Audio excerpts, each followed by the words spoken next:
Illustrative thought forms. Affection. Vague, pure affection.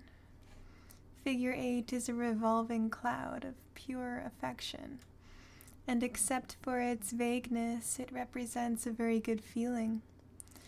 The person from whom it emanates is happy and at peace with the world, thinking dreamily of some friend whose presence is a pleasure. There is nothing keen or strong about the feeling, yet it is one of gentle well-being and of an unselfish delight in the proximity of those who are beloved. The feeling which gives birth to such a cloud is pure of its kind, but there is in it no force capable of producing definite results. An appearance by no means unlike this frequently surrounds a gently purring cat and radiates slowly outward from the animal in a series of gradually enlarging concentric shells of rosy cloud, fading into invisibility at a distance of a few feet from their drowsily contented creator. Vague, selfish affection. Figure 9 shows us also a cloud of affection, but this time it is deeply tinged with a far less desirable feeling. The dull, hard brown gray of selfishness shows itself very decidedly among the carmine of love, and thus we see that the affection which is indicated is closely connected with satisfaction at favors already received, and with a lively anticipation of others to come in the near future. Indefinite as was the feeling which produced the cloud in figure 8, it was at least free from this taint of selfishness, and it therefore showed a certain nobility of nature in its author. Figure 9 represents what takes the place of that condition of mind at a lower level of evolution. It would scarcely be possible that these two clouds should emanate from the same person in the same incarnation. Yet there is good in the man who generates the second cloud, though as yet it is but partially evolved. A vast amount of the average affection in the world is of this type, and it is only by slow degrees that it develops towards the other and higher manifestation. Definite affection. Even the first glance at figure 10 shows us that here we have to deal with something of an entirely different nature, something effective and capable, something that will achieve a result. The color is fully equal to that of figure 8 in clearness and depth and transparency. But what was there a mere sentiment is in this case translated into emphatic intention, coupled with unhesitating action. Those who have seen the book Man Visible and Invisible will recollect that in plate 11 of that volume is depicted the effect of a sudden rush of pure, unselfish affection, as it showed itself in the astral body of a mother, as she caught up her little child and covered it with kisses. Various changes resulted from that sudden outburst of emotion. One of them was the formation within the astral body of large crimson coils, or vortices, lined with living light. Each of these is a thought form of intense affection, generated as we have described, and almost instantaneously ejected towards the object of the feeling. Figure 10 depicts just such a thought form after it has left the astral body of its author and is on its way towards its goal.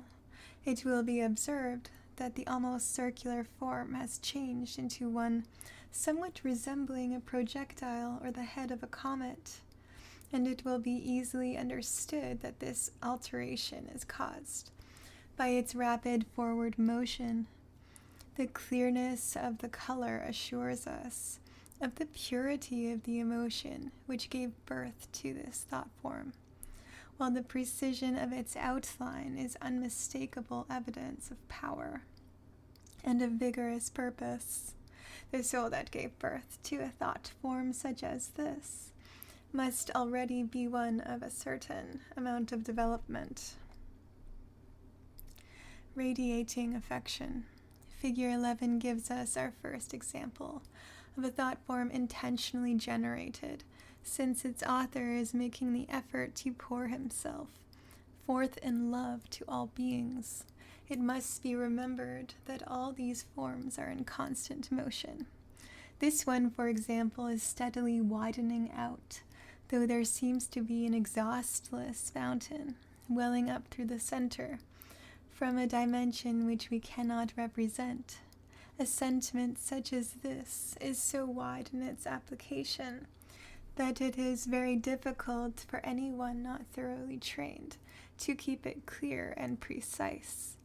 The thought form here shown is, therefore, a very creditable one, for it will be noted that all the numerous rays of the star are commendably free from vagueness. Peace and protection. Few thought forms are more beautiful and expressive than this which we see in figure 12. This is a thought of love and peace, protection and benediction, sent forth by one who has the power and has earned the right to bless. It is not at all probable that in the mind of its creator there existed any thought of its beautiful wing-like shape, though it is possible that some unconscious reflection of faraway lessons of childhood about guardian angels who always hovered over their charges may have had its influence in determining this.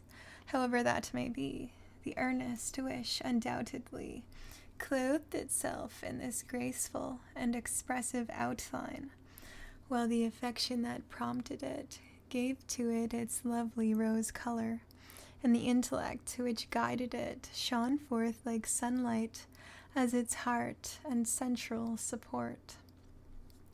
Thus, in sober truth, we may make veritable guardian angels to hover over and protect those whom we love, and many an unselfish, earnest wish for good produces such a form as this, though all unknown to its creator. Figure 13 gives us an instance of grasping animal affection. If indeed such a feeling as this be deemed worthy of the august name of affection at all, several colors bear their share in the production of its dull, unpleasing hue, tinged as it is with the lurid gleam of sensuality, as well as deadened with the heavy tint indicative of selfishness. Especially characteristic is its form, for those curving hooks are never seen except when there exists a strong craving for personal possession. It is regrettably evident that the fabricator of this thought form had no conception of the self-sacrificing love which pours itself out in joyous service, never once thinking of result or return. His thought has been not, how much can I give, but how much can I gain? And so it has expressed itself in these re-entering curves. It has not even ventured to throw itself boldly outward, as do other thoughts, but projects half-heartedly from the astral body, which must be supposed to be on the left of the picture. A sad travesty of the divine quality love. Yet even this is a stage in evolution, and distinctly an improvement upon earlier stages, as will presently be seen. Devotion. Vague religious feeling. Figure 14 shows us another shapeless, rolling cloud, but this time it is blue instead of crimson. It betokens that vaguely pleasurable religious feeling, a sensation of devoutness rather than of devotion, which is so common among those in whom piety is more developed than intellect. In many a church one may see a great cloud of deep dull blue floating over the heads of the congregation, indefinite in outline, because of the indistinct nature of the thoughts and feelings which cause it, flecked too often with brown and gray, because ignorant devotion absorbs with deplorable facility the dismal tincture of selfishness or fear, but nonetheless adumbrating a mighty potentiality of the future, manifesting to our eyes the first faint flutter of one at least of the twin wings of devotion and wisdom, by the use of which the soul flies upward to God from whom it came. Strange it is to note under what varied circumstances this vague blue cloud may be seen, and oftentimes its absence speaks more loudly than its presence. For in many a fashionable place of worship we seek it in vain, and find instead of it a vast conglomeration of thought forms, of that second type which take the shape of material objects. Instead of tokens of devotion, we see floating above the worshippers, quote unquote, the astral images of hats and bonnets, of jewelry and gorgeous dresses, of horses and carriages, of whiskey bottles and of Sunday dinners, and sometimes of whole rows of intricate calculations, showing that men and women alike have had during their supposed hours of prayer and praise no thoughts but of business or of pleasure, of the desires or the anxieties of the lower form of mundane existence.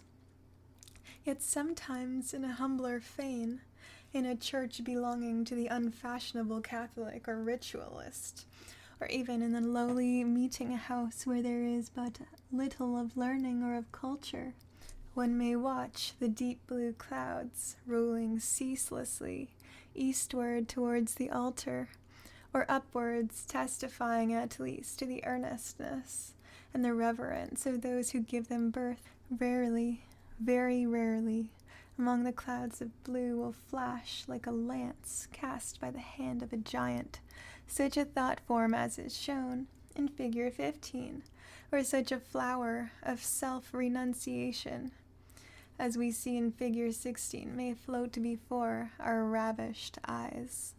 But in most cases we must seek elsewhere for these signs of a higher development. Upward rush of devotion. The form in figure 15 bears much the same relation to that of figure 14, as did the clearly outlined projectile of figure 10 to the indeterminate cloud of figure 8. We could hardly have a more marked contrast than that between the inchoate flaccidity of the nebulosity in figure 14 and the virile vigor of the splendid spire of highly developed devotion which leaps into being before us in figure 15. This is no uncertain, half-formed sentiment. It is the outrush into manifestation of a grand emotion rooted deep in the knowledge of fact. The man who feels such devotion as this is one who knows in whom he has believed. The man who makes such a thought form as this is one who has taught himself how to think. The determination of the upward rush points to courage as well as conviction, while the sharpness of its outline shows the clarity of its creator's conception, and the peerless purity of its color bears witness to his utter unselfishness. The response to devotion. In figure 17 we see the result of his thought, the response of the logos to the appeal made to him, the truth which underlies the highest and best part of the persistent belief in an answer to prayer. It needs a few words of explanation. On every plane of his solar system our logos pours forth his light, his power, his life, and naturally it is on the higher planes that this outpouring of divine strength can be given most fully. The descent from each plane to that below it means an almost paralyzing limitation, a limitation entirely incomprehensible, except to those who have experienced the higher possibilities of human consciousness. Thus the divine life flows forth with incomparably greater fullness on the mental plane than on the astral, and yet even its glory at the mental level is ineffably transcended by that of the Buddhic plane. Normally, each of these mighty waves of influence spreads about its appropriate plane horizontally, as it were, but it does not pass into the obscuration of a plane lower than that for which it was originally intended.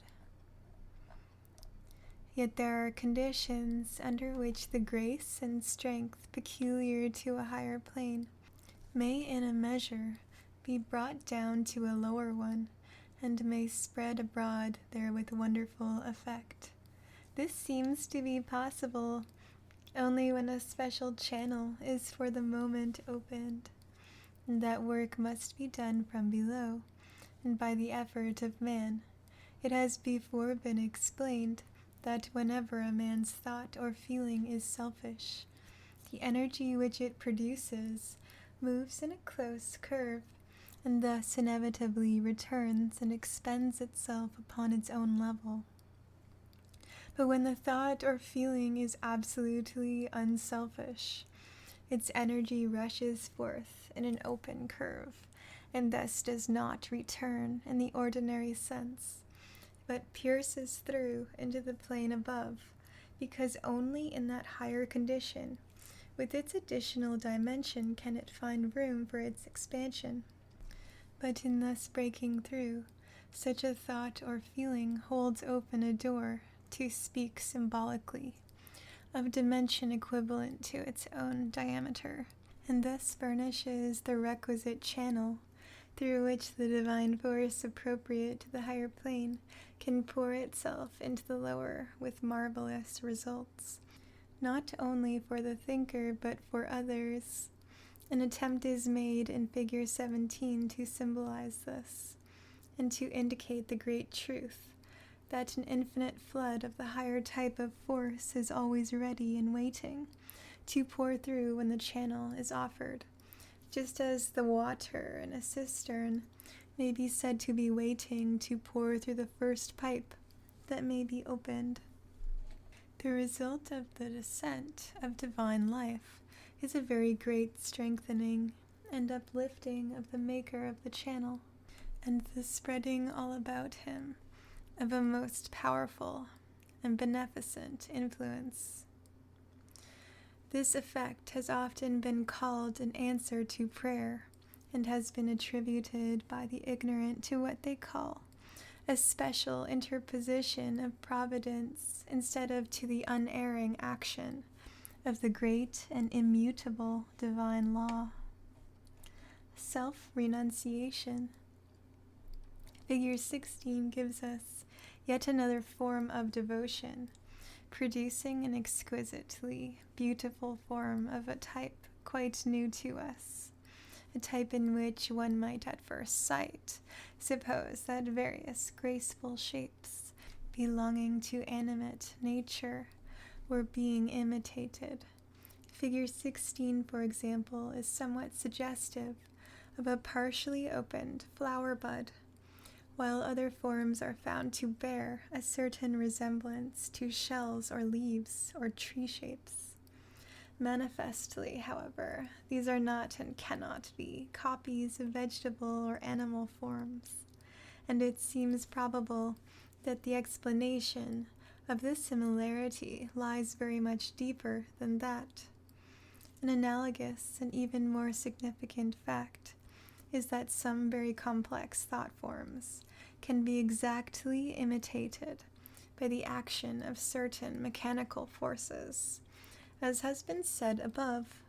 While with our present knowledge it would be unwise to attempt a solution of the very fascinating problem presented by these remarkable resemblances, it seems likely that we are obtaining a glimpse across the threshold of a very mighty mystery. For if by certain thoughts we produce a form which has been duplicated by the processes of nature, we have at least a presumption that these forces of nature work along lines somewhat similar to the action of those thoughts.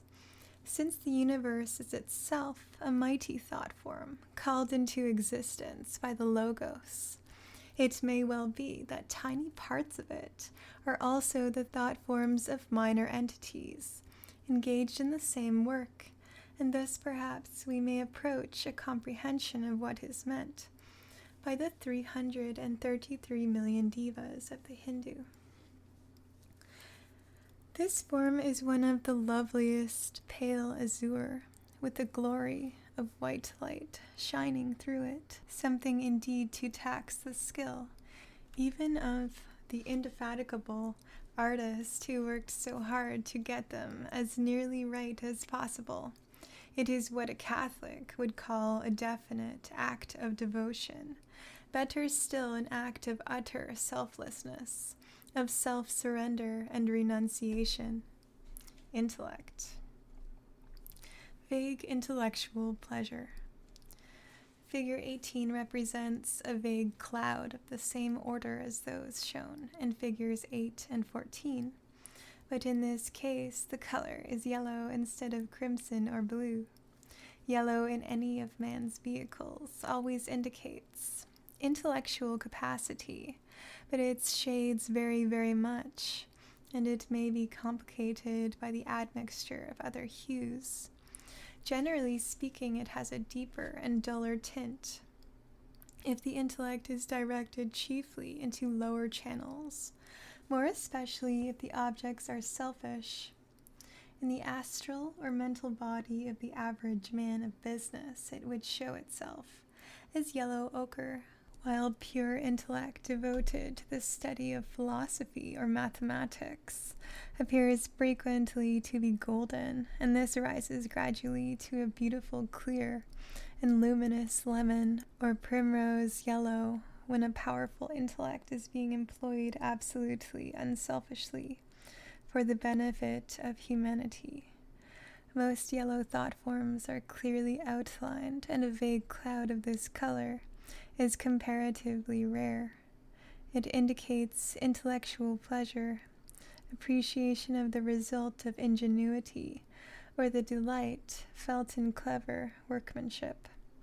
Such pleasure as the ordinary man derives from the contemplation of a picture usually depends chiefly upon the emotions of admiration, affection, or pity which it arouses within him, or sometimes, if it portrays a scene in which he is familiar, its charm consists in its power to awaken the memory of past joys. An artist, however, may derive from a picture a pleasure of an entirely different character, based upon his recognition of the excellence of the work and of the ingenuity which has been exercised in producing certain results. Such pure intellectual gratification shows itself in a yellow cloud, and the same effect may be produced by delight in musical ingenuity or the subtleties of argument. A cloud of this nature betokens the entire absence of any personal emotion, or if that were present, it would inevitably tinge the yellow with its own appropriate color. The intention to know. Figure 19 is of interest as showing us something of the growth of a thought form. The earlier stage which is indicated by the upper form is not uncommon and indicates the determination to solve some problem, the intention to know and to understand.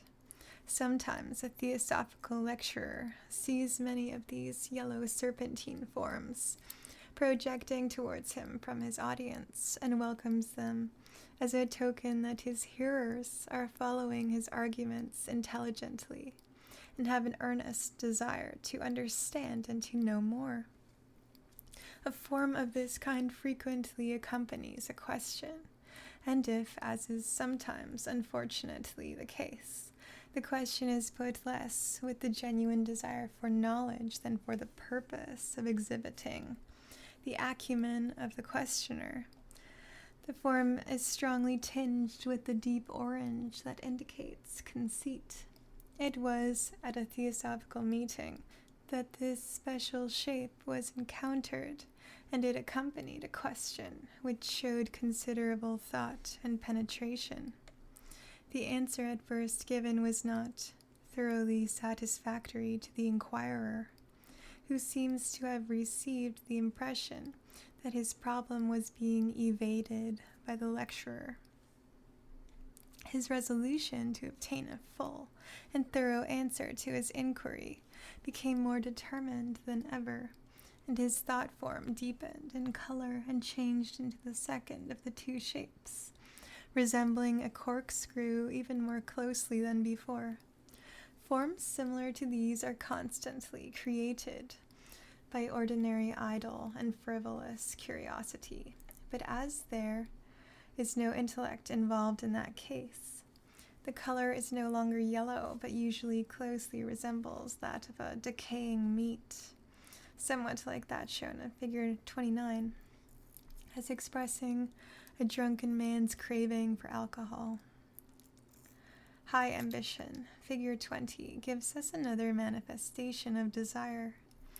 The ambition for place or power.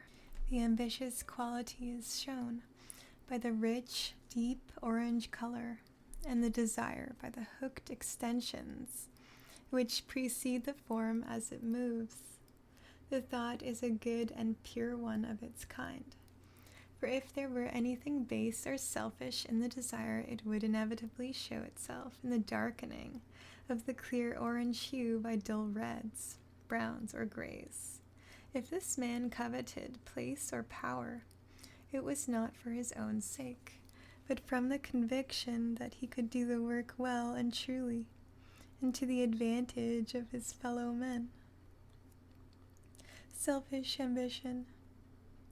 Ambition of a lower type is represented in figure 21. Not only have we here a large stain of the dull brown-gray of selfishness, but there is also a considerable difference in the form, though it appears to possess equal definiteness of outline. Figure 20 is rising steadily onwards towards a definite object, for it will be observed that the central part of it is as definitely a projectile as figure 10. Figure 21, on the other hand, is a floating form and is strongly indicative of general acquisitiveness, the ambition to grasp for the self everything that is within sight. Anger, murderous rage, and sustained anger. In figures 22 and 23, we have two terrible examples of the awful effect of anger. The lurid flash from dark clouds, figure 22, was taken from the aura of a rough and partially intoxicated man in the East End of London as he struck down a woman. The flash darted out at her the moment before he raised his hand to strike, and caused a shuddering feeling of horror, as though it might slay. The keen-pointed stiletto-like dart, figure 23, was a thought of steady anger, intense and desiring vengeance, of the quality of murder, sustained through years, and directed against a person who had inflicted a deep injury on the one who sent it forth. Had the latter been possessed of a strong and trained will, such a thought form would slay, and the one nourishing it is running a very serious danger of becoming a murderer in act as well as in thought.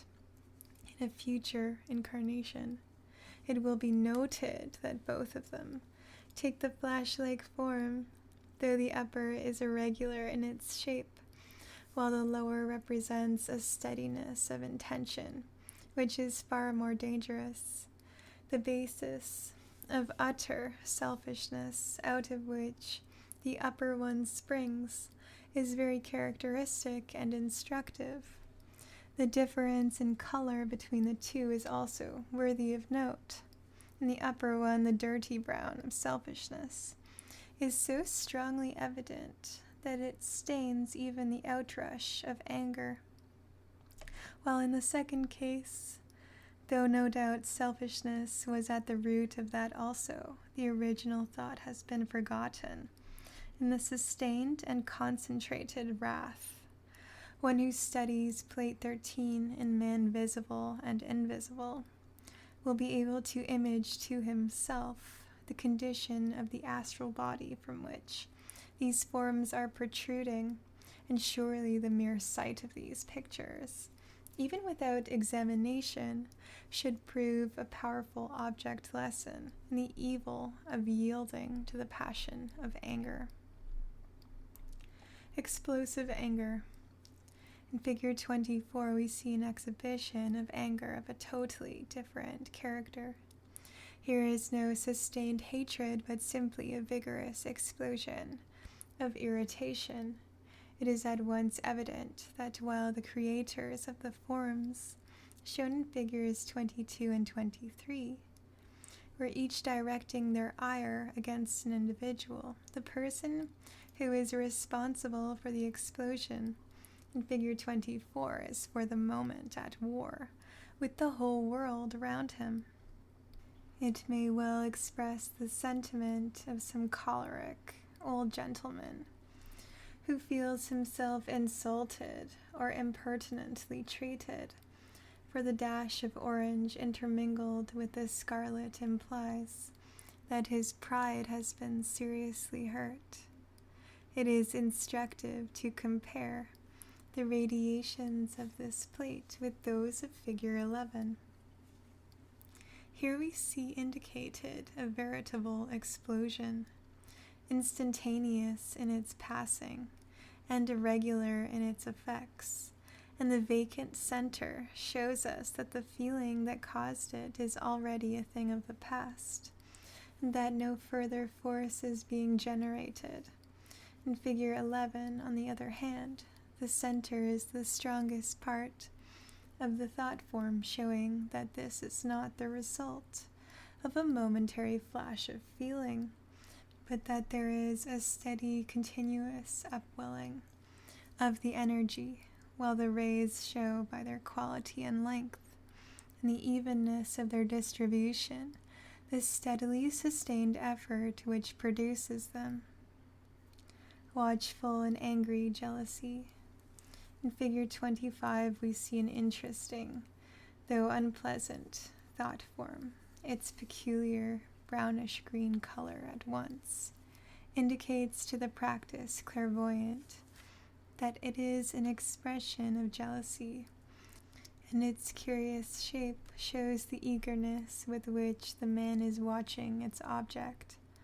The remarkable resemblance to the snake with raised head aptly symbolizes the extraordinarily fatuous attitude of the jealous person, keenly alert to discover signs of that which he least of all wishes to see. The moment that he does see it, or imagines that he sees it, the form will change into the far commoner one, shown in figure 26, where the jealousy is already mingled with anger. It may be noted that here the jealousy is merely a vague cloud, though interspersed with very definite flashes of anger, ready to strike at those by whom it fancies itself to be injured, whereas in figure 25, where there is no anger as yet, the jealousy itself has a perfectly definite and very expressive outline. Sympathy, vague sympathy. In figure 18a, we have another of the vague clouds, but this time its green color shows us that it is a manifestation of the feeling of sympathy. We may infer from the indistinct character of its outline that it is not a definite and active sympathy, such as would instantly translate itself from thought into deed. It marks rather such a general feeling of commiseration as might come over a man who read an account of a sad accident, or stood at the door of a hospital ward looking in upon the patients. Fear, sudden fright. One of the most pitiful objects in nature is a man or an animal in a condition of abject fear, and an examination of Plate 14 in Man Visible and Invisible shows that under such circumstances, the astral body presents no better appearance than the physical. When a man's astral body is thus in a state of frenzied palpitation, its natural tendency is to throw off amorphous, explosive fragments, like masses of rock hurled out in blasting, as will be seen in Figure 30. But when a person is not terrified, but seriously startled, an effect such as that shown in Figure 27 is often produced. In one of the photographs taken by Dr. Baraduc of Paris, it was noticed that an eruption of broken circles resulted from sudden annoyance, and this outrush of crescent-shaped forms seems to be of somewhat the same nature, though in this case there are the accompanying lines of matter which even increase the explosive appearance. It is noteworthy that all the crescents to the right hand, which must obviously have been those expelled earliest, show nothing but the livid gray of fear, and a moment later the man is already partially recovering from the shock, and beginning to feel angry that he allowed himself to be startled. This is shown by the fact that the later crescents are lined with scarlet, evidencing the mingling of anger and fear, while the last crescent is pure scarlet, telling us that even already the fright is entirely overcome, and only the annoyance remains. Greed, selfish greed. Figure 28 gives us an example of selfish greed, a far lower type than Figure 21. It will be noted that here there is nothing even so lofty as ambition, and it is also evident from the tinge of muddy green that the person from whom this unpleasant thought is projecting is quite ready to employ deceit in order to obtain her desire, while the ambition of Figure 21 was general in its nature.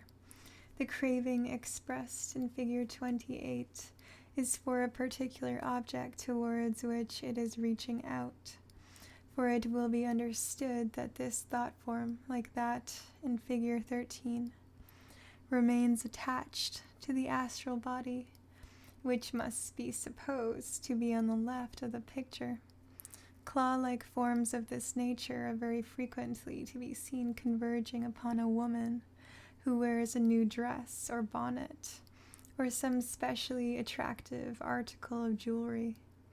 The thought form may vary in color according to the precise amount of envy or jealousy which is mingled with the lust for possession, but an approximation to the shape indicated in our illustration will be found in all cases. Not infrequently, people gathered in front of a shop window may be seen thus protruding astral cravings through the glass. Greed for drink. In Figure 29, we have another variant of the same passion, perhaps at an even more degraded and animal level. This specimen was taken from the astral body of a man just as he entered at the door of a drinking shop. The expectation of and the keen desire for the liquor which he was about to absorb showed itself in the projection in front of him of this very unpleasant appearance, Once more the hooked protrusions show the craving, while the color and the coarse mottled texture show the low and sensual nature of the appetite. Sexual desires frequently show themselves in an exactly similar manner. Men who give birth to forms such as this are as yet but little removed from the animal. As they rise in the scale of evolution, the place of this form will gradually be taken by something resembling that shown in figure 13, and very slowly as development advances, that in turn will pass through the stages indicated in figures 9 and 8, until at last all selfishness is cast out, and the desire to have been transmuted into the desire to give, and we arrive at the splendid results shown in figures 11 and 12. Various emotions. At a shipwreck, very serious is the panic which has occasioned the very interesting group of thought forms which are depicted in figure 30. They were seen simultaneously arranged exactly as represented, though in the midst of indescribable confusion, so their relative positions have been retained, though in explaining them it will be convenient to take them in reverse order. They were called forth by a terrible accident, and they are instructive as showing how differently people are affected by sudden and serious danger. One form shows nothing but an eruption of the livid gray of fear, rising out of a basis of utter selfishness. And unfortunately there were many such as this. The shattered appearance of the thought form shows the violence and completeness of the explosion, which in turn indicates that the whole soul of that person was possessed with blind, frantic terror, and that the overpowering sense of personal danger excluded, for the time, every higher feeling. The second form represents at least an attempt at self-control, and shows the attitude adopted by a person having a certain amount of religious feeling. The thinker is seeking solace in prayer, and endeavoring in this way to overcome her fear. This is indicated by the point of grayish blue, which lifts itself hesitatingly upwards. The color shows, however, that the effort is but partially successful, and we see also from the lower part of the thought form, with its irregular outline and its falling fragments, that there is in reality almost as much fright here as in the other case. But at least this woman has had presence of mind enough to remember that she ought to pray, and is trying to imagine that she is not afraid as she does it, whereas in the other case there was absolutely no thought beyond selfish terror. The one retains still some semblance of humanity, and some possibility of regaining self-control. The other has for the time cast aside all remnants of decency, and is an abject slave to overwhelming emotion. A very striking contrast to the humiliating weakness shown in these two forms is the splendid strength and decision of the third. Here we have no amorphous mass with quivering lines and explosive fragments, but a powerful, clear-cut, and definite thought, obviously full of force and resolution. For this is the thought of the officer in charge, the man responsible for the lives and the safety of the passengers, and he rises to the emergency in a most satisfactory manner. It does not even occur to him to feel the least shadow of fear. He has no time for that. Though the scarlet of the sharp point of his weapon-like thought form shows anger, that the accident should have happened. The bold curve of orange immediately above it betokens perfect self-confidence and certainty of his power to deal with the difficulty. The brilliant yellow implies that his intellect is already at work upon the problem, while the green which runs side by side with it denotes the sympathy which he feels for those whom he intends to save, a very striking and instructive group of thought forms. On the first night, Figure 31 is also an interesting specimen, perhaps unique, for it represents the thought form of an actor while waiting to go out upon the stage for a first night performance. The broad band of orange in the center is very clearly defined and is the expression of a well-founded self-confidence, the realization of many previous successes, and the reasonable expectation that on this occasion another will be added to the list. Yet in spite of this, there is a good deal of unavoidable uncertainty as to how this new play may strike the fickle public, and on the whole the doubt and fear overbalance the certainty and pride, for there is more of the pale gray than of the orange, and the whole thought form vibrates like a flag, flapping in a gale of wind. It will be noted that while the outline of the orange is exceedingly clear and definite, that of the gray is much vaguer. The gamblers. The forms shown in Figure 32 were observed simultaneously at the great gambling house in Monte Carlo. Both represent some of the worst of human passions, and there is little to choose between them, although they represent the feelings of the successful and the unsuccessful gambler, respectively. The lower form has a strong resemblance to a lurid and gleaming eye, though this must be simply a coincidence, for when we analyze it, we find that its constituent parts and colors can be accounted for without difficulty. The background of the whole thought is an irregular cloud of deep depression, heavily marked by the dull brown-gray of selfishness and the livid hue of fear. In the center we find a clearly marked scarlet ring, showing deep anger and resentment at the hostility of fate, and within that is a sharply outlined circle of black expressing the hatred of the ruined man for those who have won his money. The man who can send forth such a thought form as this is surely in imminent danger, for he has evidently descended into the very depths of despair.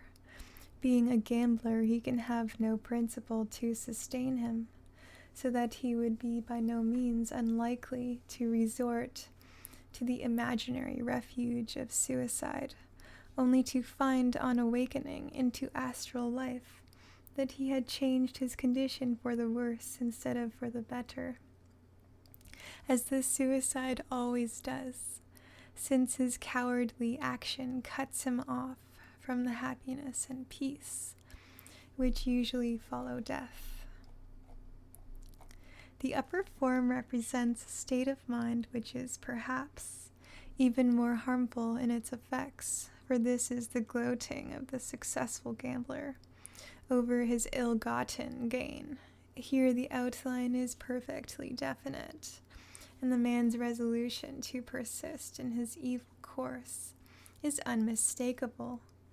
The broad band of orange in the center shows very clearly that although when the man loses he may curse the inconstancy of fate, when he wins he attributes his success entirely to his own transcendent genius.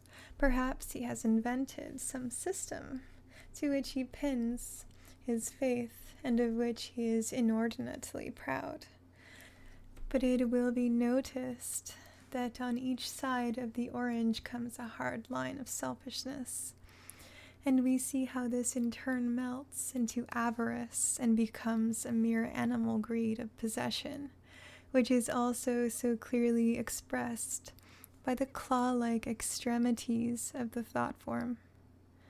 At a street accident, Figure 33 is instructive as showing the various forms which the same feelings may take in different individuals.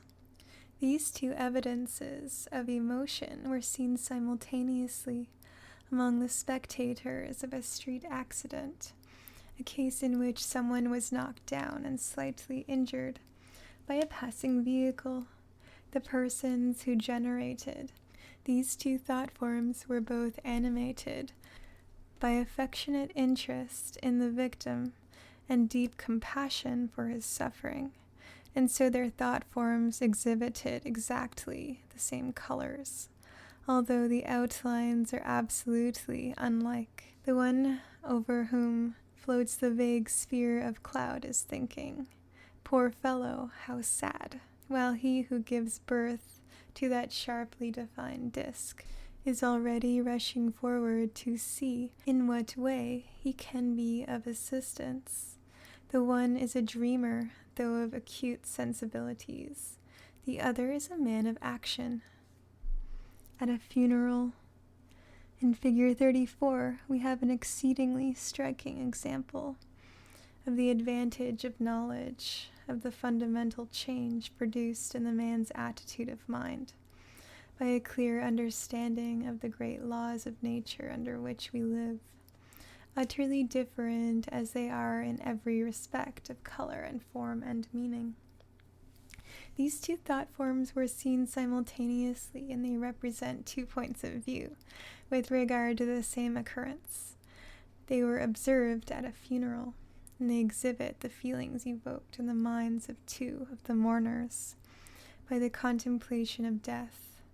The thinkers stood in the same relation to the dead man, but while one of them was still steeped in the dense ignorance with regard to superphysical life, which is so painfully common in the present day, the other had the inestimable advantage of the light of theosophy. In the thought of the former, we see expressed nothing but profound depression, fear, and selfishness. The fact that death has approached so near has evidently evoked in the mind of the mourner the thought that it may one day come to him also, and the anticipation of this is very terrible to him. But since he does not know what it is that he fears, the clouds in which his feeling is manifested are appropriately vague. His only definite sensations are despair and the sense of his personal loss, and these declare themselves in regular bands of brown-gray and leaden-gray, while the very curious downward protrusion, which actually descends into the grave and enfolds the coffin, is an expression of strong, selfish desire to draw the dead man back into physical life. It is refreshing to turn from this gloomy picture to the wonderfully different effect produced by the very same circumstances upon the mind of a man who comprehends the facts of the case. It will be observed that the two have no single emotion in common. In the former case, all was despondency and horror, while in this case we find none but the highest and most beautiful sentiments. At the base of the thought form we find a full expression of deep sympathy, the lighter green indicating appreciation of the suffering of the mourners and condolence with them, while the band of deeper green shows the attitude of the thinker towards the dead man himself. The deep rose color exhibits affection towards both the dead and the living, while the upper part of the cone and the stars which rise from it testify to the feeling aroused within the thinker by the consideration of the subject of death, the blue expressing its devotional aspect, while the violet shows the thought of and the power to respond to a noble ideal, and the golden stars denote the spiritual aspirations which its contemplation calls forth. The band of clear yellow which is seen in the center of this thought form is very significant, as indicating that the man's whole attitude is based upon and prompted by his intellectual comprehension of the situation. And this is also shown by the regularity of the arrangement of the colors and the definiteness of the lines of demarcation between them. The comparison between the two illustrations shown in this plate is surely a very impressive testimony to the value of the knowledge given by the theosophical teaching. Undoubtedly, this knowledge of the truth takes away all fear of death and makes life easier to live because we understand its object and its end, and we realize that death is a perfectly natural incident in its course, a necessary step in our evolution. This ought to be universally known among Christian nations, but it is not, and therefore on this point, as on so many others, Theosophy has a gospel for the Western world. It has to announce that there is no gloomy, impenetrable abyss beyond the grave, but instead of that a world of life and light, which may be known to us as clearly and fully and accurately as this physical world in which we live now. We have created the gloom and the horror for ourselves, like children who frighten themselves with ghastly stories, and we have only to study the facts of the case, and all of these artificial clouds will roll away at once. We have an evil heredity behind us in this matter, for we have inherited all kinds of funereal horrors from our forefathers, and so we are used to them, and we do not see the absurdity and the monstrosity of them. The ancients were in this respect wiser than we, for they did not associate all this phantasmagoria of gloom with the death of the body, partly because they had a much more rational method of disposing of the body, a method which was not only infinitely better for the dead man and more healthy for the living, but was also free from the gruesome suggestions connected with slow decay. They knew much more about death in those days, and because they knew more, they mourned less. On meeting a friend, Figure 35 gives us an example of a good, clearly defined and expressive thought form, with each color well marked off from the others. It represents the feeling of a man upon meeting a friend from whom he has been long separated. The convex surface of the crescent is nearest to the thinker, and its two arms stretch out towards the approaching friend as if to embrace him. The rose color naturally betokens the affection felt. The light green shows the depth of the sympathy which exists, and the clear yellow is a sign of the intellectual pleasure with which the creator of the thought anticipates the revival of delightful reminiscences of days long gone by. The appreciation of a picture. In Figure 36, we have a somewhat complex thought form representing the delighted appreciation of a beautiful picture upon a religious subject. The strong pure yellow marks the beholder's enthusiastic recognition of the technical skill of the artist, while all the other colors are expressions of the various emotions evoked within him by the examination of so glorious a work of art. Green shows his sympathy with the central figure in the picture. Deep devotion appears not only in the broad band of blue, but also in the outline of the entire figure, while the violet tells us that the picture has raised the man's thought to the contemplation of a lofty ideal, and has made him, at least for the time, capable of responding to it. We have here the first specimen of an interesting class of thought forms, of which we shall find abundant examples later. That in which light of one color shines out through a network of lines of some quite different hue. It will be noted that in this case, from the mass of violet, there arise many wavy lines, which flow like rivulets over a golden plain.